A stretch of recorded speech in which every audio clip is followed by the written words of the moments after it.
Ready to move in premium triplex villas at Bachapalli APR Projects. పేదలకు ఇంటింటికి pipe ద్వారా gas connection ఇస్తాం. సూర్యఘర్ పథకం కింద ఉచితంగా విద్యుత్ సరఫరా, ఇంటి పైకప్పు నుంచి సౌర విద్యుత్ ఉత్పత్తితో ఆదాయం, 3 కోట్ల మంది మహిళలను లక్షాధికారులను చేస్తాం. 5 ఏళ్ల పాటు 80 కోట్ల మందికి ఉచిత రేషన్, చిల్లర వర్తకులకు గ్యారంటీ లేకుండా 50,000 రుణాలు, ముద్ర పథకం రుణం 20 లక్షల రూపాయలకు పెంపు, 10 కోట్ల మంది రైతులకు పీఎం కిసాన్ పథకం కొనసాగింపు, 3 కోట్ల మంది మహిళలకు ఉచితంగా ఇల్లు నిర్మిస్తాం.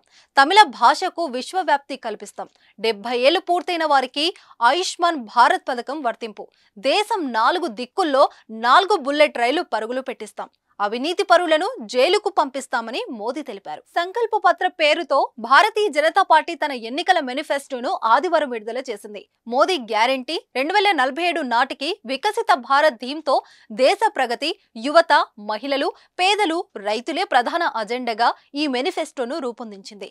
రాజ్నాథ్ సింగ్ నేతృత్వంలోని 27 మంది సభ్యుల మేనిఫెస్టో కమిటీ 15 లక్షల మంది నుంచి సలహాలు, సూచనలు స్వీకరించింది. ప్రపంచంలో 3వ అతిపెద్ద ఆర్థిక వ్యవస్థగా, అధునాతన దేశంగా భారత్ అవతరించేందుకు మోదీ సారథ్యంలో బీజేపీ అనుసరించబోయే విధానాలను వివరిస్తూ మేనిఫెస్టోను విడుదల చేసింది. అంబేద్కర్ జయంతి రోజున మేనిఫెస్టో విడుదల చేయడం సంతోషంగా ఉందన్నారు బీజేపీ జాతీయ అధ్యక్షుడు జేపీ నడ్డా. మారుమూల ప్రాంతాలకు రోడ్డు సౌకర్యం కల్పించామని నడ్డా పేర్కొన్నారు. 80 కోట్ల మంది ప్రజలకు ఉచిత రేషన్ అందజేస్తున్నామని అన్నారు. వేదికపై అంబేద్కర్, రాజ్యాంగాల ప్రతిమలను ఉంచి మేనిఫెస్టోను ప్రకటించారు.